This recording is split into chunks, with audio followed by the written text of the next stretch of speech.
যখন আপনারে পাঠাইলাম তখন চাইলেন উম্মত, যখন আপনাকে পার্সোনাল দিতে চাইলাম তখনও চাইলেন উম্মত, হাসরের ময়দানে বেছে নিলেন উম্মত। আমার নবীজি কান্দে আর বলে, আমার রব্বে কারীম, এই পৃথিবীর মধ্যে আমার সব চাইতে প্রিয় আমার উম্মত।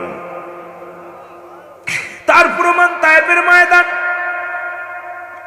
দশম হিজরি সন রাসূলুল্লাহ যখন আমার নবীজির বিবি আম্মা জান খাদিজাতুল কুবরা মারা গেলেন, ইন্তেকাল করলেন, দাদা আব্দুল মুত্তালিব মারা গেলেন, ও মুসলমান আবু তালিব মারা গেলেন। আমার নবী সব চাইতে বেশি কষ্টের বছর, চাচা আবু তালিব দুনিয়া থেকে চলে গেছে, মা খাদিজা দুনিয়া থেকে বিদায় হয়ে গেছে।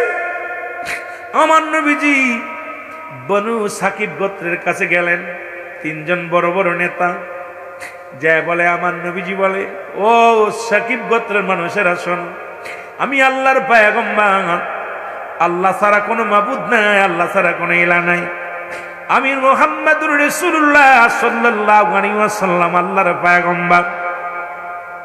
তখন তারা বলতেছিল, প্রথম নেতা বললেন, তোমার বাপ নাই, তোমার মা নাই, তুমি এতিম, তুমি যদি নবী বলে দাবি করো কাবার গিলাফ টানতে ছিঁড়ে ফেলবো, কাবা শরীফ শূন্য বিচ্ছিন্ন করে দিব।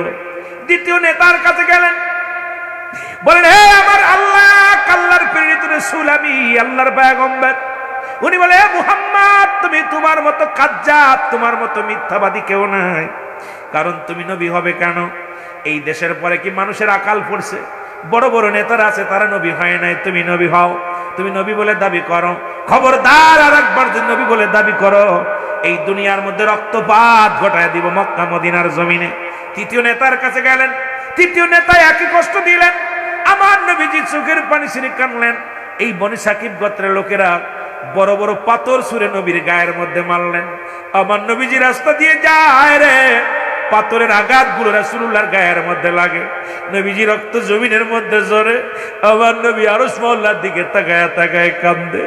আরশ মহল্লার মালিক ডাকতে বলে, জিবরিল যাও, আমার হাবিবের রক্ত জমিনের মধ্যে পড়ে। আমার নবী কি বলে রে, একটু জেনে আসো। আমার নবীরে জিবরিল আমিন ডাকতে কয়, নবী গো, আপনি হুকুম দেন যেমন লূত আলাইহিস সালামের বংশধরকে শেষ করে দেওয়া হয়েছিল। ইয়া রাসূলুল্লাহ, ইয়া হাবিবাল্লাহ, আপনি বলেন এই জমিনটাকে আমরা চূর্ণ বিচ্ছিন্ন করে দিব, একবার শুধু হুকুম দেন গো নবী। আমার নবী কয়, জিবরিল রে শোনো,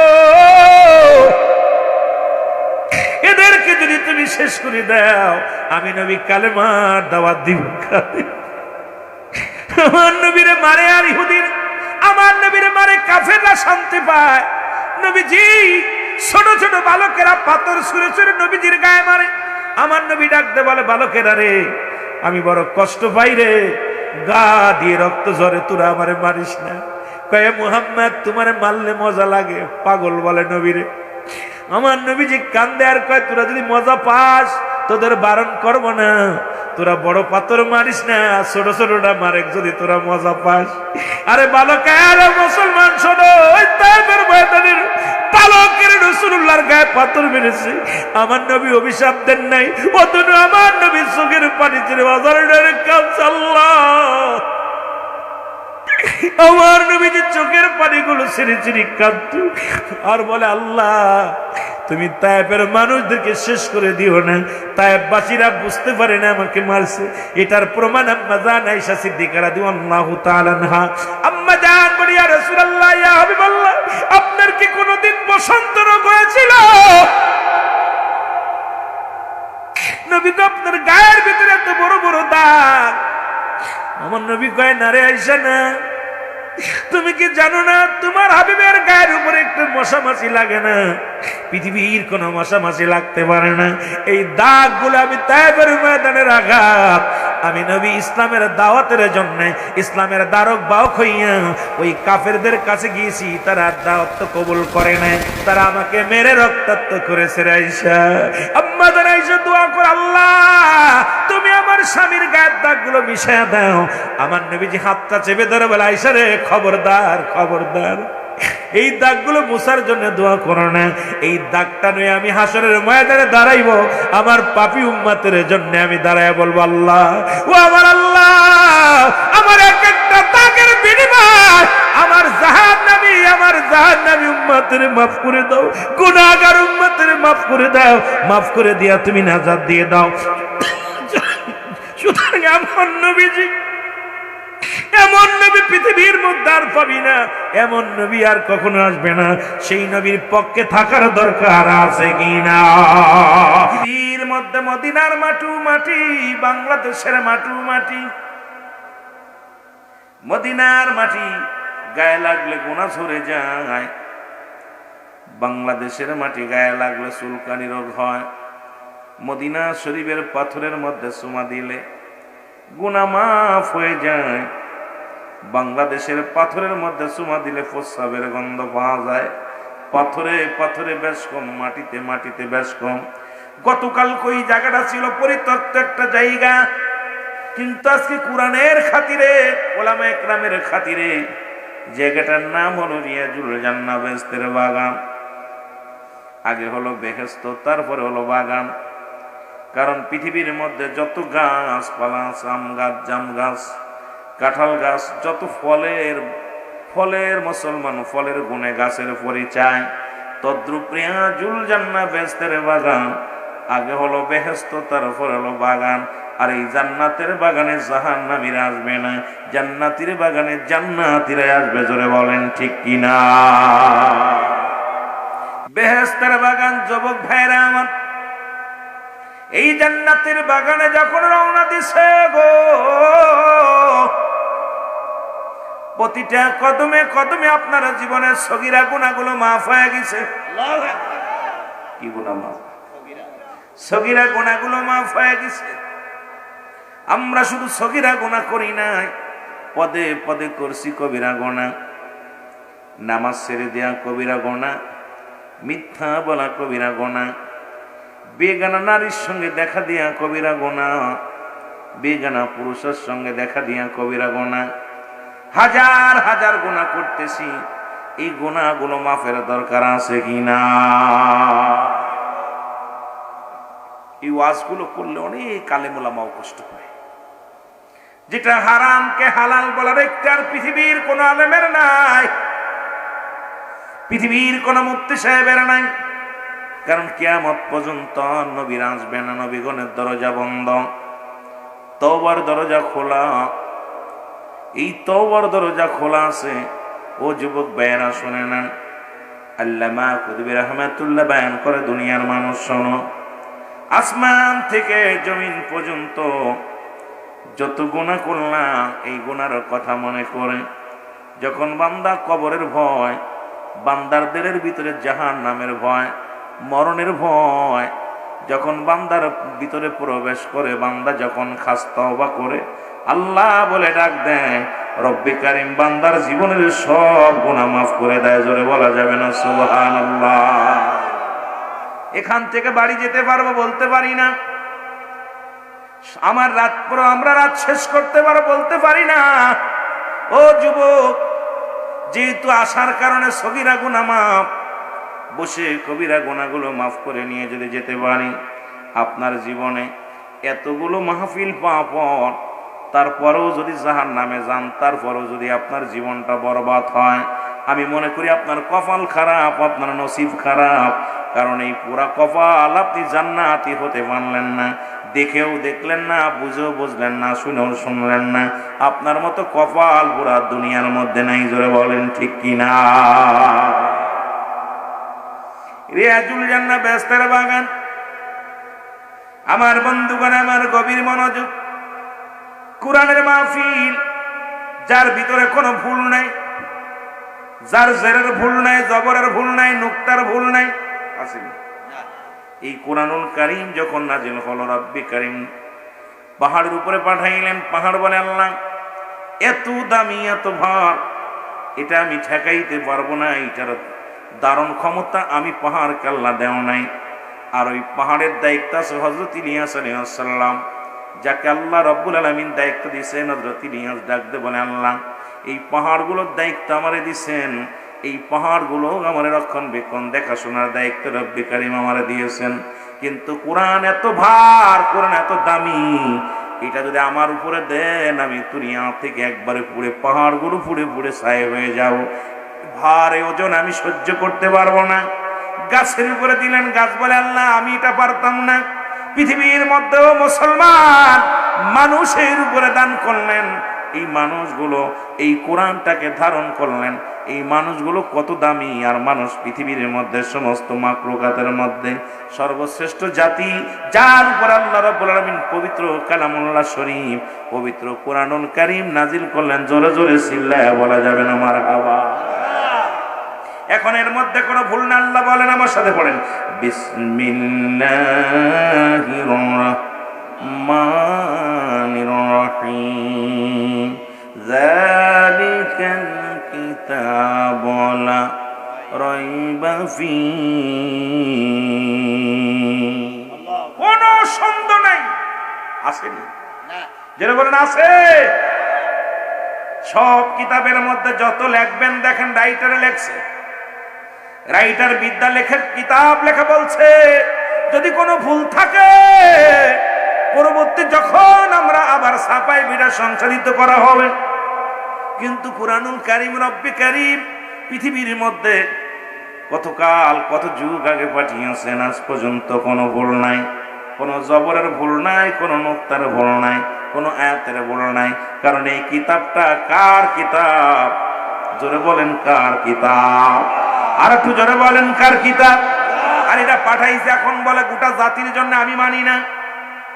যদি উলামা ইকরাম পাশে বসে আছে, আমার ভাইয়েরা পাশে বসে আছে, আল্লাহ বলেন এই কিতাবটা মানবে কারা? আল্লাহ বলেন হাদান লিল মুত্তাকিন, একমাত্র হেদায়েতপ্রাপ্ত বান্দারা এই কোরআনের প্রতি সম্মান জানাবে, একমাত্র হেদায়েতপ্রাপ্ত বান্দারা কোরআনকে সম্মান করবে, ভালোবাসবে। এখন এই দুনিয়ার মধ্যে অমিনান নাস, মানুষের মধ্যে মায়াকুলু, তারা বলবে আমান্না, তারা ঈমান আনছে বিল্লাহি, আল্লাহর প্রতি, অবিলা বিনা আখিরাতের প্রতি বিশ্বাস স্থাপন করছে।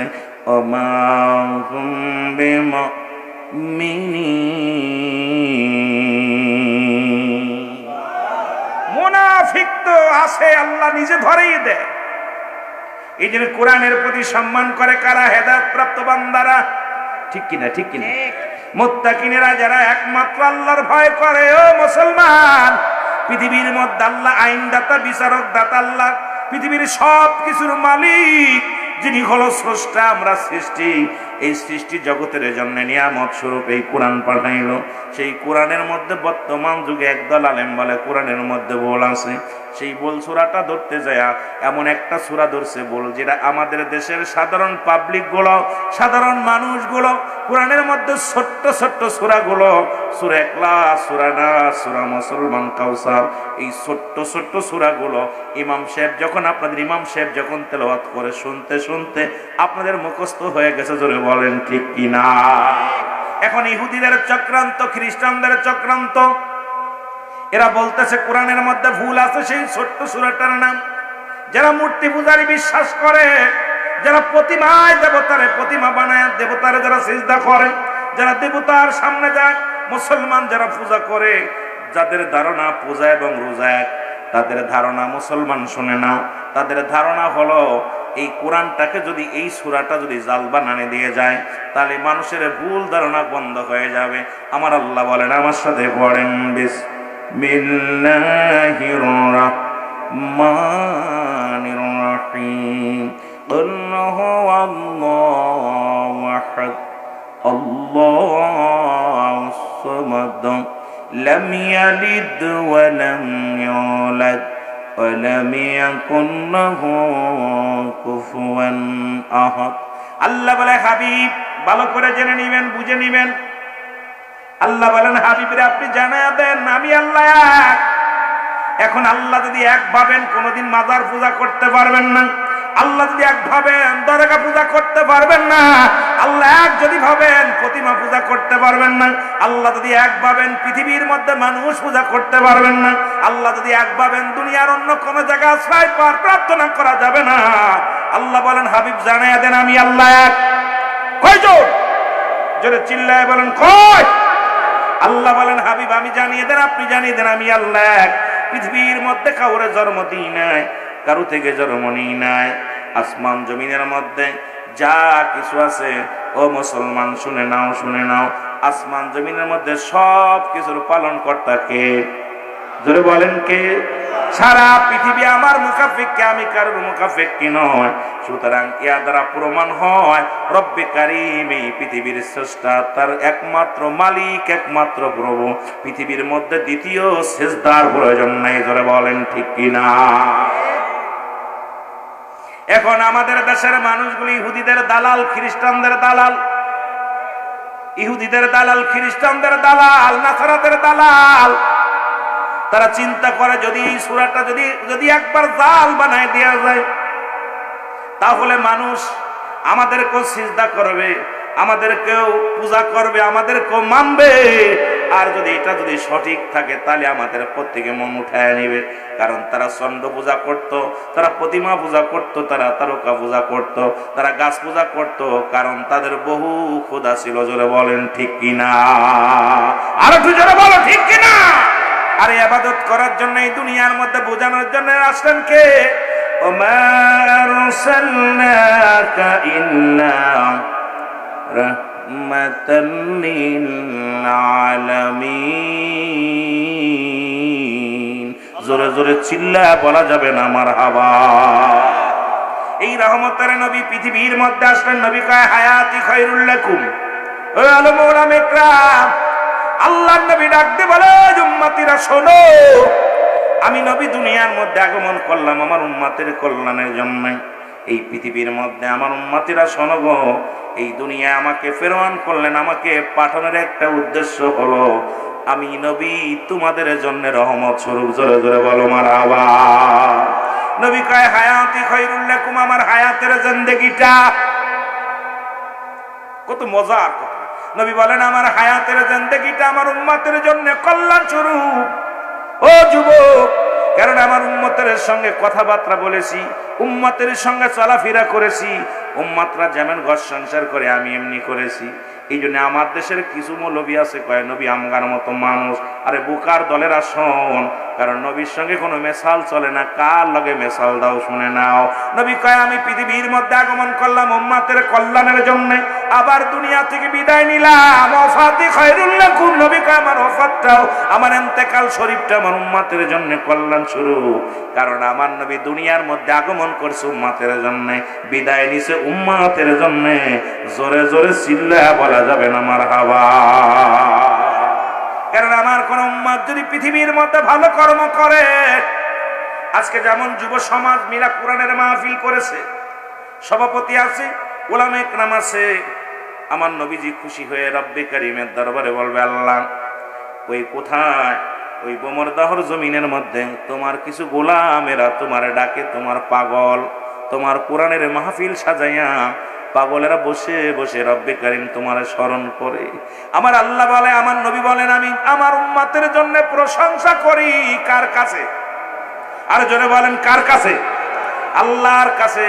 আবার পৃথিবীর মধ্যে যদি কোন উম্মত গুনাহের কাজ করে, যদি অন্যায় করে, জুলুম করে, ব্যভিচার করে, আমি নবীর সঙ্গে সঙ্গে আল্লাহ দরবারে ইস্তেগফার করি, ক্ষমা চাই।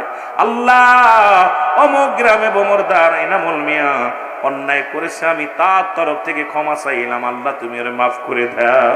পৃথিবীর মধ্যে অন্যায় করে ছেলে মাফ চায় বাবাই, অন্যায় করে গ্রামের ছেলে মাফ চাই চেয়ারম্যান মেম্বার যাইয়া, এমন নবীর উম্মত হইলাম।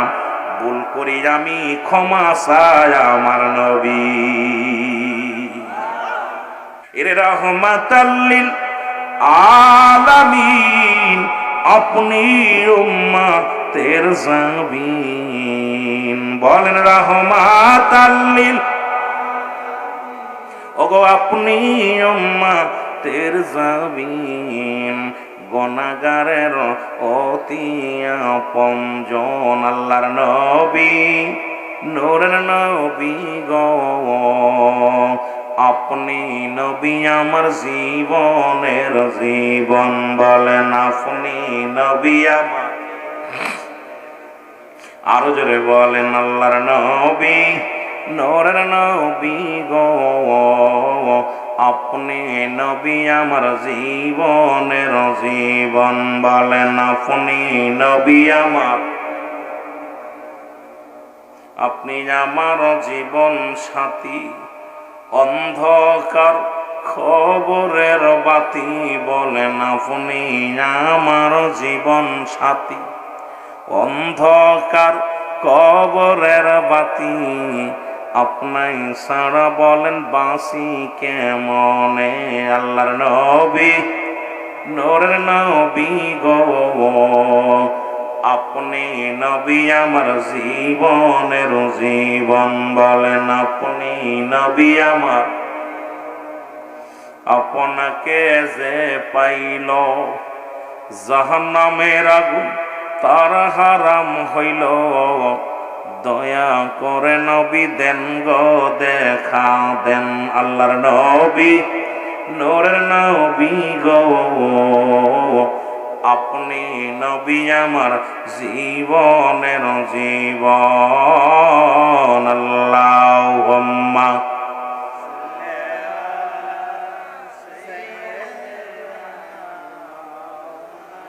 আরো জোরে বলেন আলা আলি সাইয়্যিদিনা। এ দুনিয়ার মুসলমান,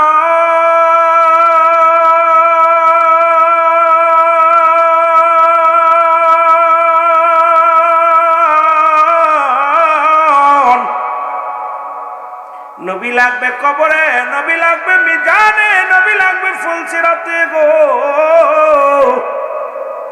নবী বিনা কোনো বান্ধব নাই, নবী বিনা কোনো দরদি নাই, নবী বিনা কোনো উপায় নাই। রে বন্ধুগণ আমার শুনে নাও, কারণ পৃথিবীর মধ্যে রব্বে কারীম এমন একজন নবী পাঠাইলেন যে নবীর উম্মত হওয়ার জন্যে যুগে যুগে অসংখ্য নবীর আফসোস করেছে, বিনা দরখাস্তই বিনা চাওয়ায় এমন নবীর উম্মত আমরা হইলাম। সেই নবীর দরবারে বারবার সালাম পৌঁছায়, জোরে জোরে বলেন ঠিক কিনা। এই নবীর ভালোবাসা প্রকৃত ঈমান গো। এই দয়াল নবীর প্রেম ভালোবাসা যার অন্তরে ততটুক, তার ঈমান বলতে ততটুক। যে নবীর প্রেম ভালোবাসা যার অন্তরে নাই, তার ঈমান বলতে কিচ্ছু নাই, সরাসর বেঈমান। কিছু কথা বললে বুঝতে পারবেন বাবারা আমার। এর কোরআন হাদিস থেকে কথাগুলো বলবো, লক্ষ্য করে শুনবেন দরদি বন্ধুরা আমার। রাহমাতুল লিল আলামিন সাহাবীদেরকে নিয়ে বসে আছে আলোচনার ময়দানে। এই রকম নবী যে আলোচনা করতেছে, আমার নবী বললেন সাহাবীরা রে, বাতিলদের সঙ্গে আর একটা যুদ্ধ শুরু হয়ে যাবে। আমি তোমাদের ঘোষণা করলাম আগামীকাল ফজরের নামাজ বাদে যুদ্ধের ময়দানের জন্য প্রস্তুতি হও। আমি নবী আজকে সেনাপতির নাম ঘোষণা করব, শুনে নাও। সেই যুদ্ধটা হলো মুসলমান কাফেরদের সঙ্গে বড় একটা যুদ্ধ। যুদ্ধটার নাম হলো হুনাইনের যুদ্ধ। জোরে জোরে চিল্লা বলা যাবে না মারহাবা। আল্লাহ নবী বললেন সাহাবীরা রে, আজকে তোমরা যারা আমার সামনে আছো শুনে নাও, শুনে নাও। এই কোরআনটাকে, কোরআনটার মর্যাদার জন্য, ইসলামের মর্যাদার জন্য আমার যুবক বন্ধুরা শুনে নাও।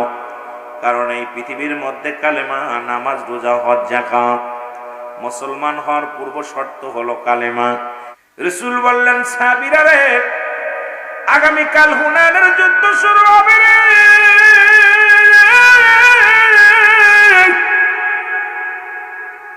সত্য মিথ্যার মধ্যে একটা বিশাল জয় পরাজয় হবে গো।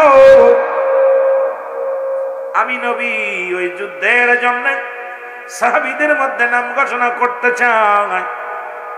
সাহাবীর অপেক্ষা আছে রাসূলুল্লাহ কার নাম বলে, নবীজি কার নামটা বলে, কে সেই সৌভাগ্যবান ব্যক্তি। নবীর জবান দিয়া সেনাপতি বানাবে, নবীর জবান দিয়া বলবো অমুক সেনাপতি আছে। রাসূলুল্লাহ তিনজন সাহাবীর নাম ঘোষণা করলেন। তাদের মধ্যে এক নম্বর সেনাপতি যিনি ওই জমিনের মধ্যে উপস্থিত নাই। উপস্থিত যত মুসল্লি আছে, যত সাহাবীরা আছে, রাসূলের মুখের দিকে তাকিয়ে আছে। নবীজি বললেন আগামীকাল যুদ্ধের যাত্রা শুরু হবে, আর হুনাইনের যুদ্ধে 1 নম্বরে নেতৃত্ব দিবে আমার প্রিয় সাহাবী হযরতে হুযায়ফা রাদিয়াল্লাহু তাআলা। জোরে জোরে চিল্লায়া বলা যাবে না মারহাবা। রাসূল ডাক দিয়ে বলেন সাহাবীরা রে,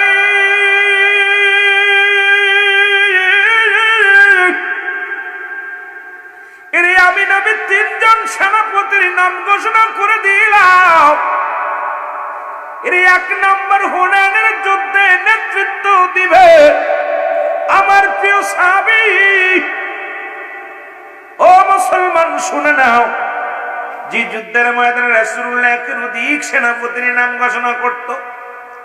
2 জন বললে 1 জন মারা যেত, 3 জন বললে 2 জন শাহাদাতের পেয়ালা পান করত।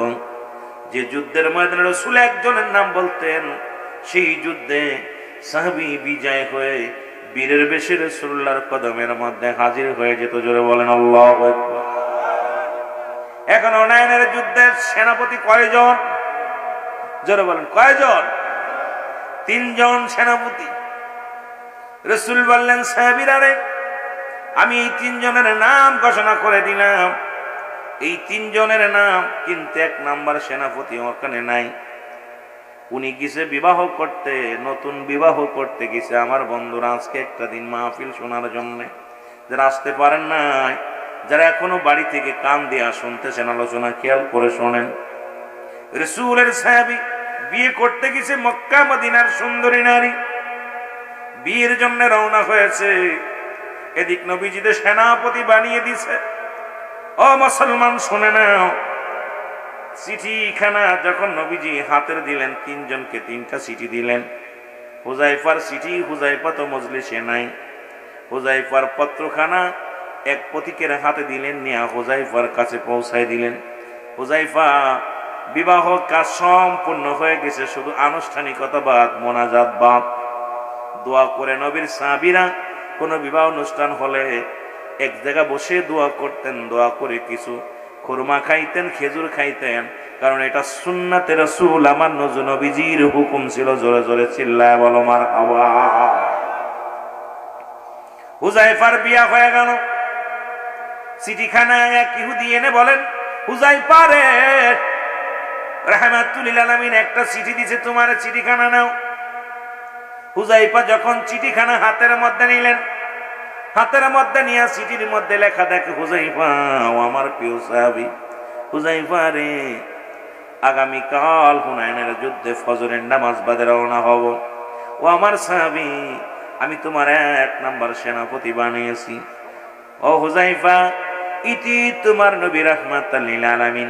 জোরে জোরে চিল্লায়া বলা যাবে না মারহাবা। হুযায়ফা চিঠির মধ্যে চুমা দিলেন। হুযায়ফা চিঠিখানা বুকের সঙ্গে টেনে ধরলেন। হযরত হুযায়ফা চিঠিখানা চুমা দিয়া মাথার মধ্যে লাগাইয়া চিৎকার বেড়ে বলে, ইয়া রাসূলুল্লাহ, ইয়া হাবিবাল্লাহ, আজকে ফজরের নামাজ বাদে আমি ফজরের নামাজ বাদে যুদ্ধের ময়দানে যেতে হবে। ইয়া রাসূলুল্লাহ, আমি বিবাহ বন্ধনে আবদ্ধ হওয়ার জন্য এখানে এসেছি। ইয়া রাসূলুল্লাহ, তার মানে আমি 1 নাম্বার সেনাপতি, আমার পরেও আরো আছে। সুতরাং এই যুদ্ধের ময়দানে আমি হয়তো আর ফিরে আসবো না। কারণ হুযায়ফা রাদিয়াল্লাহু তাআলা, এ মুসলমান গভীর মনোযোগ, চোখের পানি ছেড়ে কান্দে, ইয়া রাসূলুল্লাহ, ইয়া হাবিবাল্লাহ, আমি ভুল করেছি গো নবী। কারণ আপনার সামনে থাকলে ক্ষুধা নিবারণ হয়ে যায়, আপনাকে দেখলে ঘুম হারাম হয়ে যায়, আপনাকে দেখলে মনের দুঃখ দূর হয়ে যায়। আমি আমার রাসূলের কদম থেকে অনেক দূরে আছি, আমি ভুল করেছি মনে হয়। সঙ্গে সঙ্গে উঠে দাঁড়ায়া উপস্থিত মুসল্লিদের ডাক দে বলে, ভাইরা, এ আমার ভাইরা, তোমরা থাকো, আমি গেলাম আমার রাসূলুল্লাহর কাছে। ধরে বলেন না মারহাবা। রাসূলকে কত ভালোবাসতেন মুসলমান আমার। এ গাঙ্গের বাবারা, রাহমাতুল লিল আলামিন আমার নবীর কদমের মধ্যে রওনা হয়ে গেলেন। পিছন থেকে ডাক দে বলে, হুযায়ফা রে, সবে মাত্র বিবাহ হলো, একটু তুমিও কোনোদিন আমার মেয়েটাকে দেখো নাই, মেয়েও তোমার দেখে নাই। সুতরাং নতুন বিবি হুযায়ফা রে, তোমার বিবিও তোমারে দেখে নাই, তুমিও বিবিরে দেখো নাই। হুযায়ফা, বিবাহ হয়ে গেল, তোমার বিবির একটু দেখে যাও। তোমার বিবিরে তুমি দেখে যাও। হুযায়ফা কয় না, আমার সময় নাই, রহমতের নবী যুদ্ধের রওনা দিবে রে, আমি সেনাপতি, সুতরাং আর সময় নাই। কই রওনা হয়ে গেলেন। পিছন থেকে বিবি মুসলমান কেউ ঠেকাইতে পারলেন না। হুযায়ফা চলে আসলেন রাসূলুল্লাহর কদমের মধ্যে। নবীজি হুযায়ফাকে দেখে একটা মিষ্টি হাসি দিলেন। রাসূল বলেন, হুযায়ফা তুমি আইছো বলে, ইয়া রাসূলুল্লাহ, ইয়া হাবিবাল্লাহ, আমি আপনার কদমের মধ্যে বান্দা হাজির হয়ে গেছে। ইয়া রাসূলুল্লাহ, ইয়া হাবিবাল্লাহ। নবী বলেন, হুযায়ফা রে, তাড়াতাড়ি তুমি যুদ্ধের সরঞ্জাম গুছায় নাও, কারণ ফজরের নামাজ বাদে, কারণ আমরা রওনা দিব, তোমরা রওনা দিবা যুদ্ধের ময়দানে। কারণ রাসূলুল্লাহর কাছে এক নাম্বার প্রিয় ছিল নামাজ। এই জন্য যখনই কোন যুদ্ধের ময়দানে যাইতেন, নামাজ শেষ করে দোয়া করে রওনা দিতেন। ও মুসলমান শুনে নাও, কারণ রাসূলুল্লাহর কাছে এক নাম্বার প্রিয় ছিল কি? নামাজ। জোরে বলো, কি ছিল? আর একটু জোরে বলো, এক নাম্বারে কি ছিল? নামাজ। এখন আমি যদি নামাজের ওয়াজ করি বড় কষ্ট হয়। আজকে আমার সমাজে মাওলানা আলেম ওলামা যারাই আসি শুধু নামাজের ওয়াজ করি। নামাজের ওয়াজ করার দরকার ছিল কাদের কাছে? অমুসলিমদের কাছে। কিন্তু মুসলমানদের কাছে নামাজের ওয়াজ করা লাগে, বড় লজ্জা লাগে।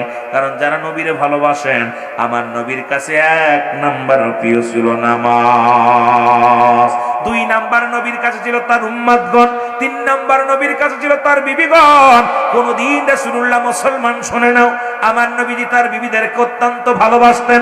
আজকে আমার মারা যারা আলোচনা শোনো, আমার মাদের জন্য প্যান্ডেল করা হয়েছে, মারা শোনো, আমার রাসূলুল্লাহর কাছে প্রিয় ছিল তার বিবিগণ। বিবিদেরকে অত্যন্ত ভালোবাসতেন, মায়া করতেন, সম্মান করতেন। আমার বাবারা আমার অন্যর বউ না, অন্যর বিবিদেরকে এত ভালোবাসেন নাই, কোনোদিন দেখা করেন নাই। সুতরাং আমরা যারা নিজের বউ বাদ অন্য দিক তাকায়, কারণ আমাদের কপাল মন্দ, আমাদের কপাল খারাপ। জোরে জোরে চিল্লায় বলেন ঠিক কিনা? আমার ভাইরা, আমার বন্ধুরা, আমার রাসূলুল্লাহর কাছে 4 নাম্বার প্রিয় ছিল সুগন্ধি জিনিস। আমরা এখন বিড়ি সিগারেট নিয়ে ব্যস্ত, গাঁজা নিয়ে ব্যস্ত, ইয়াবা নিয়ে ব্যস্ত, মদের বোতল নিয়ে ব্যস্ত।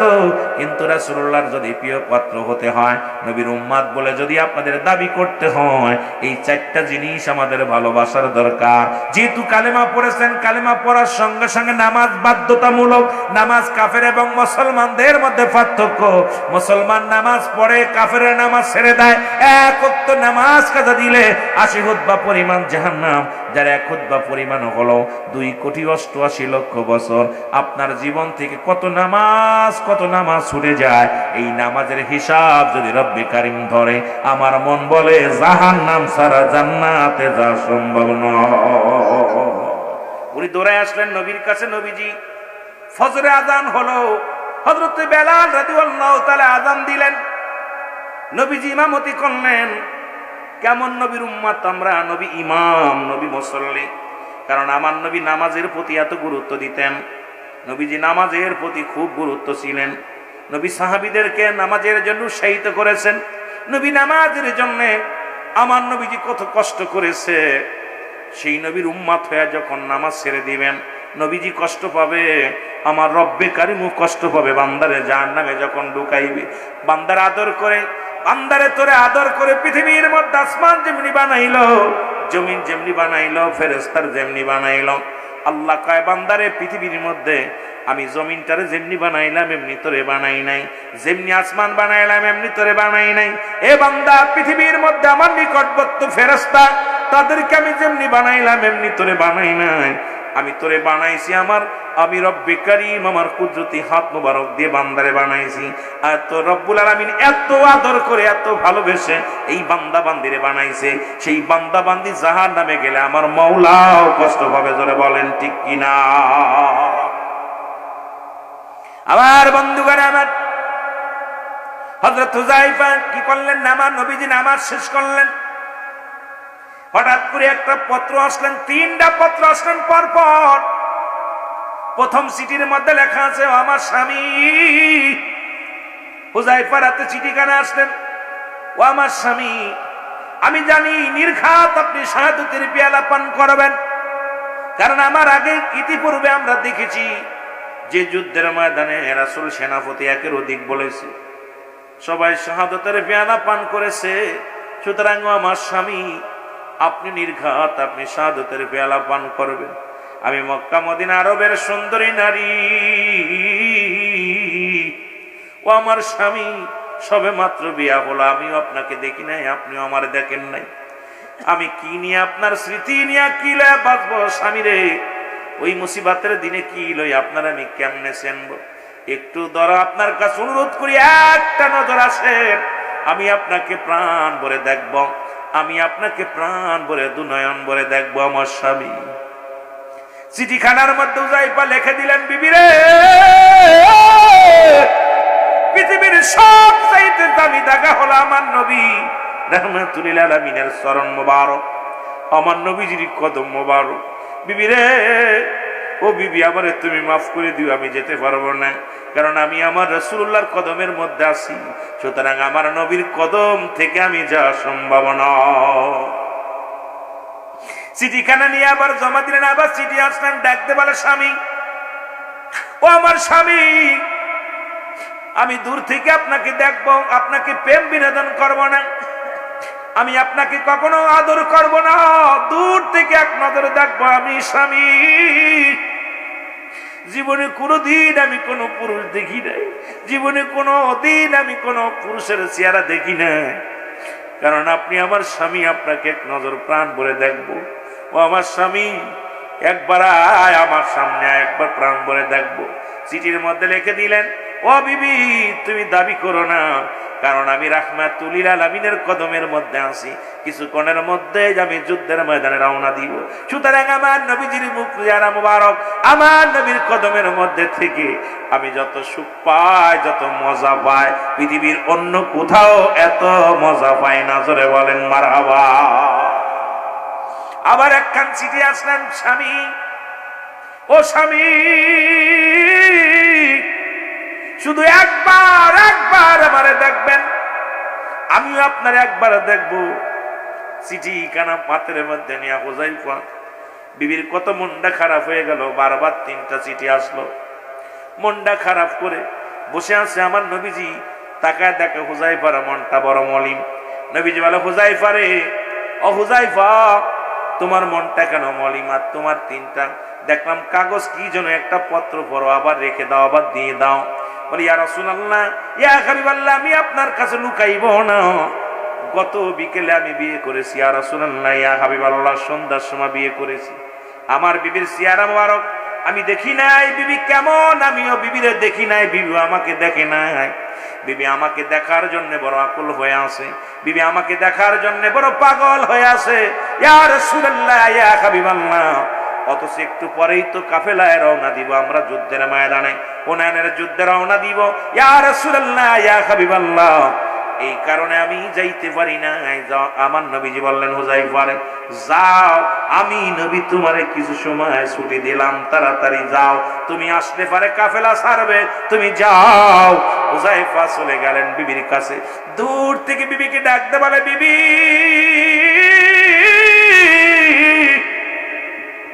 বিবি রে, ও বিবি, তুমি আমারে দেখে নাও, তুমি আমারে প্রাণ ভরে দেখে নাও।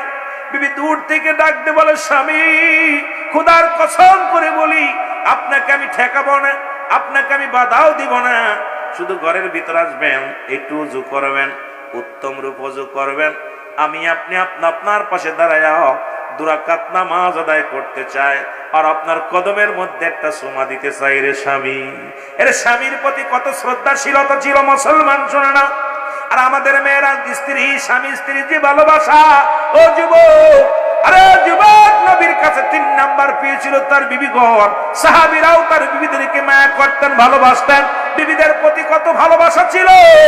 ও যুবক, শুনে নাও, শুনে নাও, আজকে সেই ভালোবাসা কোথায় গেল, ভালোবাসা কোথায় পালালো? কারণ আমি আজকে বুঝতে পারলাম, কারণ আমার সমাজ, আমার জাতি এখন নারী পিপাসিত, পাগল।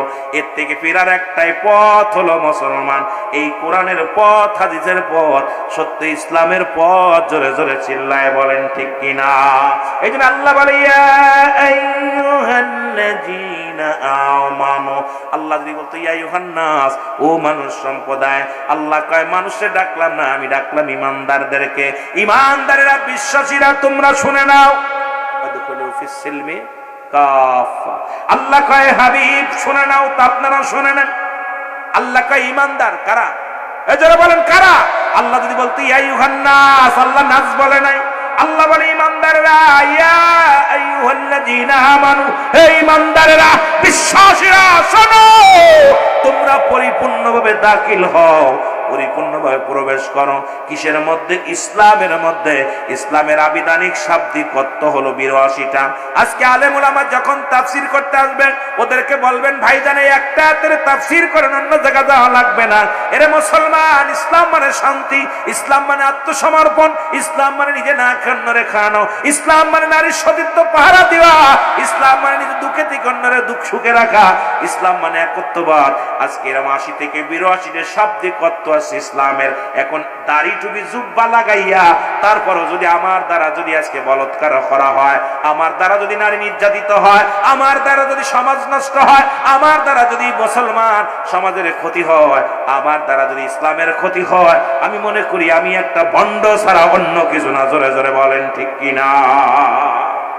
বিবি রাখতে বলে, বিবি স্বামী ২ রাকাত নামাজ আদায় করলেন, পাশে বসলেন, কয় স্বামী রে, জীবনে কোনোদিন আপনার কাছে কিছু দাবি করব না, শেষ যাত্রা আপনি চলে যাবেন, যাবার আগে একটা মাত্র দাবি, আজকে আমি দোয়া করব, কারণ আপনি শুধু দোয়ায় শরীক হবেন। আজকে স্বামী রে, আপনি শুধু আমিন শব্দটা ব্যবহার করবেন, আর কিছু বলা লাগবে না। আজকে আমি আপনার স্ত্রী, আমি দোয়া করব, আপনি শুধু আমিন বলবেন। এবার নামাজ শেষ করে দেখেন সাহাবীরা কেমন ভালো ছিল, কেমন নামাজের প্রতি গুরুত্ব, বাসর রাত্রে কেমন নামাজ আদায় করে, প্রথম বিবিকে দেখে সালাত আদায় করে, নফল নামাজ পড়ে দোয়া করে, আল্লাহ তোমার শুকরিয়া, এটা সুন্দরী বিবি আইছে, নতুন একটা বিবি ঘরে, নতুন একটা স্বামী পাইলাম, আল্লাহর দরবারে শুকরিয়া আদায় করে নতুন জীবন যাপন শুরু করে। আর আমরা নতুন জীবন যাপন করি যৌতুক নিয়ে। জোরে বলেন ঠিক কিনা? ওই তোর বাপের বাড়িতে কি আনছোস, কি আছে বুঝাফার আগে করে নাই। কিন্তু নবীর সাহাবীদের আদর্শ, নবীদের আদর্শ আমাদের আদর্শের সঙ্গে মিল নাই। আমার বাবারা, আমার হুযায়ফার বিবি কান্দার বলে, রব্বে কারীম, রব্বে কারীম, আমি জানি যেহেতু আমার স্বামীর পরে আরো 2 জন সাহাবীর নাম, সুতরাং আমার স্বামী নির্ঘাত হুনাইনের যুদ্ধে শাহাদাতের পেয়ালা পান করবে, আমার স্বামী দুনিয়া থেকে বিদায় হয়ে যাবে। আল্লাহ, আল্লাহ গো, তোমার দরবারে ফরিয়াদ করি, আমি বিধবা হয়ে যাব। এই নতুন বিবির স্বামীর সঙ্গে মিলন হলো না, স্বামীকে প্রাণ ভরে দেখতে পাইলাম না, আমার স্বামীর খেদমত করতে পারলাম না। রব্বে কারীম, তোমার কাছে ফরিয়াদ করি, তুমি তো এখন দোয়া করলে বিফলে দাও না। আল্লাহ গো, এখন যুদ্ধের ময়দানে স্বামী যাবে, আমি হাত উঠাইয়া দিছি, আমার স্বামীরে তুমি গাজী বানাইয়া আমার বুকের মধ্যে তুমি ফিরাইয়া দিও। সঙ্গে সঙ্গে হুযায়ফা হাতটা নামায় ফেলছে। বিবি ডাক দিয়ে কয়, স্বামীরে তুমি কি করলা? এই দোয়াটা তো রব্বে কারীম কবুল করে ফেলেছিল, আপনি কেন হাতটা নামাইলেন? ডাক দিয়ে কয়, বিবিরে, রাহমাতুল লিল আলামিন আমারে হুযায়ফা, আমি হুযায়ফার নাম 1 নম্বরে ঘোষণা করেছি, সুতরাং আমি নির্ঘাত দুনিয়া থেকে বিদায় হয়ে যাব, শাহাদাতের পেয়ালা পান করব। ও বিবি, তুমি আমারে ওখান থেকে কেন ফিরাইতে চাও? কারণ আমার রসুলের চাইতে তুমি আমারে ভালোবাসতে পারো না। আমার রসুলের ভালোবাসা একদিকে, তামাম পৃথিবীর ভালোবাসা একদিকে রে। আমি আমার রসুলকে ছাড়া বুঝি না। আমার নবীজি ফয়সালা দিছে, আমি হুনাইনের যুদ্ধে 1 নম্বর সেনাপতি, তুমি আমার জন্য দোয়া করো। এটা সম্ভব নয়, সম্ভব নয়, কারণ আমি গাজী হয়ে ফেরবো না, আমি শাহাদাতের পেয়ালা পান করে শহীদ হয়ে ফেরবো। জোরে জোরে চিল্লায় বলেন মারহাবা। হুনাইনের যুদ্ধ শুরু হয়ে গেল। হুযায়ফা রাদিয়াল্লাহু তাআলা উনিও যুদ্ধের ময়দানে রওনা হয়ে গেলেন। আর মুসলমানদের মধ্যে প্রথম শহীদ হলেন হুযায়ফা। হুনাইনের যুদ্ধে প্রথম শাহাদাতের পেয়ালা পান করল। ওদিন ইয়া রাসূলুল্লাহ বলে চিৎকার মেরে ময়দানের মধ্যে ডাক দিয়ে বলেন, ইয়া রাসূলুল্লাহ, ইয়া হাবিবাল্লাহ, নবী গো, আমি যদি পুনরায় যতবার আমি দুনিয়ার মধ্যে জন্ম নিতাম ততবার যেন বাতিলের বিরুদ্ধে যুদ্ধ করে আবার আমি শাহাদাতের পেয়ালা পান করতাম। কারণ আমার তৃপ্তি মেটে নাই যুদ্ধ করে, আমার মন ভরে নাই যুদ্ধ করে, কারণ আমি বাতিলের সঙ্গে লড়াইয়ের জন্য ইয়া রাসূলুল্লাহ, ইয়া হাবিবাল্লাহ, আমি দুনিয়ার মধ্যে যতবার, যদি দুনিয়ার মধ্যে 1000 বার যদি জন্ম নিতাম, 1000 বার আমি বাতিলের সঙ্গে যুদ্ধ করে দুনিয়া থেকে বিদায় নিতাম। উপস্থিত সাহাবীরা বলে, আমার রাসূলুল্লাহর কদমে এসে বলে, ইয়া রাসূলুল্লাহ, ইয়া হাবিবাল্লাহ, আপনার হুযায়ফা হাসতে হাসতে জীবন দিয়া দিছে। ইয়া রাসূলুল্লাহ, ইয়া হাবিবাল্লাহ, আমার নবী সুখের পানিগুলো ছেড়ে বলে, আমার সাহাবীরা রে, এই দুনিয়ার সুন্দরী বিবি, দুনিয়ার কোন লোভ লালসা আমার হুযায়ফাকে ফিরাইতে পারে নাই। আমি নবীকে এত ভালোবাসতো, ইসলামটাকে ভালোবাসতো, কুরআনটাকে ভালোবাসতো, ইসলামকে ভালোবেসে আমার হুযায়ফা নতুন বিবি ঘরে রেখে জীবনের মায়া ত্যাগ করে এই দুনিয়া থেকে বিদায় হয়ে গেছে। জোরে জোরে চিল্লায় বলেন মারহাবা। আর একটু জোরে বলো। এই হলো ইসলাম, এই হলো ইসলামের বিধান। আর আজকে একটা রাত আমরা থাকতে পারি না। মাহফিলের যদি মুসলমান, ও মুসলমান, তুমি কোরআনের জন্য কি করলা? তুমি ইসলামের জন্য কি করলা? ইসলামের জন্য কি করলা? এই জন্য আমাদেরকে মুসলমান, পাঁচটা মুসলমান, শোনো, 5টা গুণ আর গুণান্য দেখে বিয়ে করা লাগবে। এই 5টা গুণের গুণান্বিত বিবি যদি আপনার কপালে জুটে যায়, তাহলে আপনার জীবনটা হবে সুখময়, আপনার জীবনটা হবে সুন্দর। আজকে আমার অনেক মা বোনেরা আসছে, শুনে নাও, শুনে নাও। হলো হযরত সুলাইমান পয়গম্বর বিবাহ করবে, পয়গম্বর সুলাইমান বিয়ে করবে। ডাকতে বলে, উজির। উজির বলে, হুজুর, আপনার বিবাহের বয়স পার হয়ে গেল, বিয়ে করলেন না। পয়গম্বর সুলাইমান কয়, উজির রে, রব্বে কারিম আমারে যে হুকুম দিছে 5টা গুণের গুণান্বিত নারী, এই নাচটা 5টা গুণের নারী ছিল মুসলমান পৃথিবীর মধ্যে। মুসলমান শুনে নাও, ধরে নবীদার পৃথিবীর মধ্যে 5টা গুণের নারী যদি তুমি বিবাহ করতে পারো, এই পৃথিবীর মধ্যে সব চাইতে সুখী পুরুষ তুমি, সব চাইতে সুন্দর পুরুষ তুমি, সব চাইতে আদর্শবান পুরুষ তুমি, সবচেয়ে ভালো মানুষ তুমি, শান্তি তোমায় পাইবা দুনিয়ার মধ্যে। তোমার স্বর্গ বানায় নিবা। তোমার সংসারটারে যদি স্বর্গ বানাইতে হয়, 5টা গুণের গুণান্বিত নারীকে বিবাহ করতে হবে। জোরে বলেন আল্লাহু আকবার। কয়টা গুণে গুণান্বিত বলবনি? জোরে বলেন, বলবনি? কয়টা গুণ? কয়টা গুণ? এখন আমার মা বোনেরা যারা আছে, শুনে নাও, এই 5টা গুণ যাদের মধ্যে নাই, এদের মতো কপাল পোড়া মা, এদের মতো বোনেরা আর পৃথিবীর মধ্যে নাই। তার মধ্যে 1 নাম্বার হলো, 5 গুণের গুণান্বিত 1 নাম্বার হলো সতীত্ব, আমানতদারি। জোরে বলা যাবে না মারহাবা? আর একটু জোরে বলেন মারহাবা। রাসূল বলছে, 2টা দিনের যে ব্যক্তি আমার কাছে হেফাজত করতে পারবে, আমি নবী তার হাত ধরে জান্নাতে নিয়ে যাব। তার মধ্যে 2 পায়ের মধ্যে বস্তু, একটা স্ত্রীলিঙ্গ, একটা হলো পুরুষ লিঙ্গ, আর একটা হলো 2 গালের মধ্যে বস্তু। এই 2টা জিনিস যে ব্যক্তি হেফাজত করতে পারবে, আমি রাসূল ওয়াদা করলাম, আমি রাসূল কথা দিলাম, একে হাত ধরে জান্নাতে নিয়ে যাব। জোরে বলেন মারহাবা। 1 নাম্বার হলো আমানত, সতীত্বর আমানতদারি। সতীত্বর, যারা বলে সতীত্বর আমানতদারি। আজকে আমার দেশে এই নারীগুলো পাওয়া বড় দুরস্কার। খালাতো ভাই, মামাতো ভাই, ফুফাতো ভাই, জাগাতো ভাই সর্বনাশ করে দিল। ও যুবক, ও যুবতী মা বোনেরা, শুনে নাও, একটু ভালো করে শুনে নাও। তোমার স্বাস্থ্য ভাইয়ের চেহারা দেখা হারাম, তোমার ফুফাতো ভাইয়ের চেহারা দেখা হারাম, খালাতো ভাইয়ের চেহারা দেখা হারাম, মামাতো ভাইয়ের চেহারা দেখা হারাম। এক কথায় যাদের সঙ্গে বিয়ে করা যায় তাদের চেহারা দেখা সম্পূর্ণ হারাম, হারাম। আজকে দেখা যায় খালাতো ভাইয়ের হাত ধরে করো, মামাতো ভাইয়ের হাত ধরে করো, জ্যাঠাতো ভাইয়ের হাত ধরে করো। আরে এদের দেখা দিয়াই হারাম। এই ওয়াজগুলো কেন করি না আলেমরা? আজকে এই ওয়াজগুলো বেশি বেশি করার দরকার, কারণ সমাজ বাঁচানোর দরকার, জাতিকে বাঁচানোর দরকার, যুব সমাজকে বাঁচানোর দরকার।